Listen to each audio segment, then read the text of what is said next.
जब एक गरीब का बेटा अपने लोगों की लड़ाई लड़ने के लिए खड़ा होता है तो बहुत लोगों को तकलीफ होती है। ये आपके बीच का प्राइमरी स्कूल के हेडमास्टर का बेटा आपकी ताकत से आपने दी, ताकत दी, आपने सम्मान दिया कि आज इनकी आंखों में चुभने लगा है। मैंने कभी आपको निराश नहीं किया, आप जानते हो नहीं जानते इस बात को। मैं पहले कभी आपके बीच ये भी कहने नहीं आया कि मुझे वोट दो, लेकिन आज मैं आपसे कहना चाहता हूं कि मैं इस लड़ाई को जीतना चाहता हूं। मेरे लोगों, आप बताओ, क्या आपको आपके खून पे भरोसा नहीं है? क्या आप नहीं चाहते कि अब आपको स्वाभिमान सम्मान का जीवन मिलना चाहिए? आप नहीं चाहते SC ST OBC के कर्मचारियों को प्रमोशन में रिजर्वेशन मिलना चाहिए? आप नहीं चाहते कि बैकलॉग भर के आपको नौकरी मिलनी चाहिए?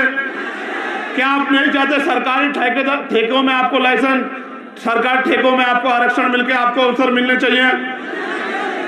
इसका एकमात्र रास्ता है जो मान्यवर काशीराम साहब ने दिखाया कि आपको बहुजन समाज में भाईचारा पैदा करके, जैसे मैंने इनसे कहा, आपको एक तो अपना दिल बड़ा करना पड़ेगा।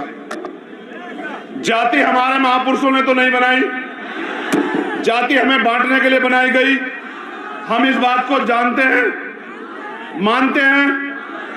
तो हमें दलित, पिछड़े जो 6743 जातियों में बटे हुए हैं, आदिवासी और धार्मिक अल्पसंख्यक, उनके हाथ पकड़ने पड़ेंगे। और ये हमारी एकता को रोकने के लिए हमें लड़ाने का काम करेंगे, घटनाएं कराएंगे। ये मेरी ताकत को कम करने के लिए, आपके भविष्य को कमजोर करने के लिए लड़ाने का काम करोगे। मैं आपसे पूछना चाहता हूं, मेरे कौम के लोगों, आपस में लड़ोगे तो नहीं? दोनों हाथ उठा के बताओ, एक से नहीं मानूंगा इस बार। लड़ोगे तो नहीं आपस में? चलो एक बार और बैठो। अगर इन OBC वर्ग के मेरे भाइयों पे आंच आएगी तो इनका साथ दोगे? अगर मुस्लिम भाइयों पे आंच आएगी उनका साथ दोगे? अगर जैन, सिख, बौद्ध, ईसाई पे आंच आएगी, पारसी पे, उसका साथ दोगे?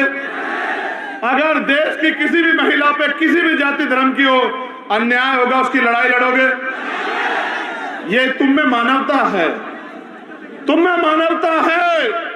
तुम सबका सम्मान करते हो, लेकिन याद करो, हाथरस में जब हमारी बहन को जलाया गया, जिनकी सरकार यहां है उनकी सरकार वहां थी, और फिर उसमें न्याय के लिए इन्होंने किस तरह का हस्तक्षेप किया आपने देखा।